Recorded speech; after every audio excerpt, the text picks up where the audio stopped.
It all began on a quiet Sunday morning in Istanbul. The streets were calm, but inside Yaman's family home, something was stirring. His mother, Guldum, who had always kept her opinions private about her son's love life, sat at the kitchen table holding an old photo. In the picture, Can, smiling next to Demet Özdemir, from the days of Rekindled. The photo had been tucked away for years, yet somehow it found its way back into her hands that morning. Maybe it's time, she whispered to herself, her eyes soft but firm. Ken had just returned from Italy after weeks of intense filming for El Turco. He was exhausted, but there was something else in his eyes, a sense of longing that no role could cover up. When he walked through the door, his mother noticed immediately. "You look different," she said. He smiled faintly, kissed her on the forehead, and muttered, "I saw her again, Mom." Guldum froze. She didn't need to ask who her was. She already knew. For years, she had watched from afar, the love story that the world couldn't stop talking about. The chemistry between Can and Demet had ignited millions of fans across the globe, but behind the scenes, their story had taken a different turn. Fame, distance, pride, all had stood in their way. Yet somehow, their connection never truly faded. His mother had seen it in his eyes every time her name came up. He could deny it to the press, but never to her. That evening, while sipping tea in the garden, she finally asked, "Can, tell me something honestly, do you still love her?" He looked down, silent for a long moment. Then, with a deep sigh, he said, "I tried not to. But I do." The air went still. It was the confession she had been waiting to hear for years. For the first time, his mother didn't lecture him about career or timing. Instead, she smiled softly and said, "Then maybe it's time you stop pretending you've moved on." Inside that simple sentence, something changed. It wasn't just advice, it was permission. The next morning, the sunlight poured through the curtains as Ken sat in the living room, scrolling absent-mindedly through old photos on his phone. There she was, Demet, smiling with her usual spark, her eyes alive with that mix of innocence and fire that had once driven him crazy. He stopped scrolling and just stared. Memories rushed back. Long nights on set, secret glances, laughter between takes, the electricity that everyone felt but no one dared to define. For years, he had tried to bury those moments under success, fame, and distance, but love doesn't fade just because the cameras stop rolling. His mother entered quietly, carrying a tray of tea. She looked at him, saw the photo on his screen, and simply said, "Still her?" He didn't even try to hide it. "Always her." For a moment, she just nodded, as if everything she had suspected was now confirmed. Then, to his surprise, she sat beside him and began to speak, slowly, carefully, like someone who had thought about these words for a long time. "You know, Ken, when a man keeps running from the same woman, maybe he isn't escaping her, maybe he's escaping himself." Those words hit him hard. He had built walls of discipline, projects, interviews, new relationships. All of it just to prove to the world, and perhaps to himself, that he had moved on. But he hadn't. Deep down, he knew he never truly said goodbye. His mother continued, "You've made me proud with your career, your strength, but sometimes pride isn't what gives peace. You look strong to the world, but I see the loneliness behind your eyes. It's time you do something for your heart." Ken leaned back, silent, as the words sank in. His mother had always been traditional, cautious about the world he lived in, the tabloids, the fame, the chaos of celebrity life. Yet now, she spoke with such openness, such grace. "If she's still in your heart," she said, "don't wait for the right moment. There's no such thing. You either fight for love, or you lose it forever." Later that day, as he walked out into the garden, his phone buzzed. A message from an old friend from the Rekindled crew, "Guess who I just saw in Rome? Demet." His heart skipped a beat. The universe, it seemed, was no longer subtle. 2 days later, Ken was on a flight to Rome, officially for a production meeting, but deep down, he knew it was more than that. His mother's words had stayed with him like a quiet echo that refused to fade. You either fight for love, or you lose it forever. He kept hearing that line as the plane soared above the clouds. Looking out the window, he wondered if fate was giving him one last chance. Not as an actor, not as a celebrity, but as a man who still loved a woman he'd never stopped thinking about. When he landed in Rome, the air felt different, warmer, softer, as if it carried memories. Every corner of the city reminded him of her. The cafe where they had once met secretly during a film festival. The bridge where she had told him she believed in destiny. He walked those same streets, realizing that no matter how far he went, love had always followed him. That night, at a private event hosted by one of his Italian producers, he walked in wearing his usual confidence, the tailored suit, the calm smile, but inside, his heart raced.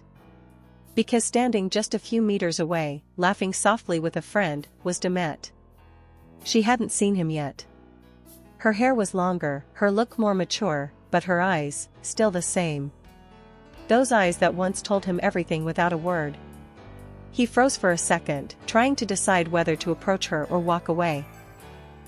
But before he could make a choice, she turned. Their eyes met across the room, and time stopped. The noise faded, the people disappeared, and all that remained was the unfinished story between them. She blinked once, almost as if to make sure he was real. He gave a small smile. She didn't look away. Minutes later, they found themselves standing face to face. "Can," she whispered, half shocked, half amused. "Rome again?" He chuckled nervously. "Seems like fate likes this city." There was tension, but also warmth. Years of distance melted into a single heartbeat. Neither of them spoke about the past. They didn't need to, it was written all over their faces. And while they talked, somewhere far away in Istanbul, Can's mother looked out her window, smiling faintly at the evening sky, whispering the same words again, "It's time." The city lights of Rome shimmered across the river as they walked side by side, slowly, without a destination. It had been years since they last shared a moment without cameras, without scripts, without pretending. Now, it was just them, two people who had once loved each other deeply and somehow found themselves back where it all began. Demet broke the silence first. "You look calmer," she said softly, her eyes glancing at him. Can laughed gently, "That's new. Most people say I've become colder." She smiled faintly. "Maybe they don't know where to look." Her words hit him deeper than she realized. Because Demet, she always knew how to see past his armor. They stopped near a small bridge, one they both remembered. Years ago, he had told her there that love scared him, that fame and expectations made everything fragile. Now, standing there again, he said, "You once told me, love doesn't disappear, it just hides until someone is brave enough to find it again." She nodded, her eyes glistening. "And are you brave enough this time?" He didn't answer right away. Instead, he reached into his pocket and pulled out his phone. On the screen was a photo, a message from his mother earlier that morning. It was a picture of the same emergency cuss photo she'd been holding at the kitchen table. Underneath, she had written only 3 words, "I was wrong." Demet read it, her breath catching. "She sent you that?" Ken nodded. "She told me, she used to think I needed to focus on my career, not on love. But now she says love is the only thing that keeps a person human." He paused, looking into her eyes. "She said it's time I stop running. That if I still love you, I should prove it." Demet's lips trembled, half a smile, half disbelief. "And what did you say?" He took a deep breath. "I said I already am." For a moment, everything else faded, the noise of the city, the flashes of passing cars, even the years of silence. He took her hand gently, and this time, she didn't pull away. It wasn't a fairy tale ending. Not yet. But it was real. A beginning, born out of years of waiting and a mother's quiet blessing whispered across the distance. Somewhere in Istanbul, as if feeling the invisible connection, Goldum closed her eyes and smiled. For the first time, her son had chosen not the safer path, but the truer one. And as she whispered to herself one last time, "It's time he marries Demet," the night in Rome seemed to glow a little brighter. The following morning, Rome woke up to quiet streets and golden light spilling through the windows of the small apartment where Ken had been staying. He stood by the balcony, still replaying the night before in his mind, Demet's voice, her hesitant smile, the warmth of her hand in his. It didn't feel like a dream this time. It felt like something real was beginning to heal. His phone buzzed again, a notification from the Turkish press. Can Yaman and Demet Özdemir spotted together in Rome? Back together? The photo was blurry, taken from across the street, but it was enough to set the internet on fire. Within minutes, fan pages exploded, hashtags trended worldwide, and millions began asking the same question: is this finally happening? He smiled, shaking his head. For years, rumors had come and gone. But this time, he didn't feel the need to deny it. He didn't hide, didn't issue a statement, didn't call his PR team. For the first time, he let silence speak for itself. Because sometimes, the truth doesn't need words, it just needs courage. Meanwhile, Demet was at her hotel, scrolling through the same headlines. Her phone was overflowing with messages, friends, journalists, even her manager. But she ignored them all. She looked at the single unread message at the top of her screen. It was from Ken: "I'm done hiding." Just 3 words, but they made her heart race. Later that afternoon, they met again. Not in a studio, not at a red carpet event, but in a quiet cafe by the river. No cameras, no fans, just 2 people rediscovering each other. They talked for hours, about the years they'd lost, the pain of growing apart, the lessons learned. Demet laughed at how stubborn he still was. He teased her about still overthinking everything. For a while, it felt like nothing had changed, yet everything had. At one point, he pulled out a small box from his pocket. Not a ring, not yet. But a tiny silver charm shaped like a bird. "Remember this?" he said. It was a replica of the one she used to wear on set during her Kensi cuss. "You said it meant freedom," he reminded her. "I think it means coming home." She looked at it, tears welling in her eyes. "Maybe, it means both," she whispered. Across the table, he reached for her hand again. This time, there was no hesitation. Outside, the bells of a nearby church began to ring. Somewhere far away, in Istanbul, Can's mother was on a morning call with one of her close friends.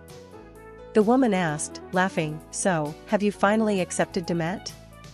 Gulden smiled, her voice calm but full of meaning. "I didn't just accept her," she said. "I blessed her."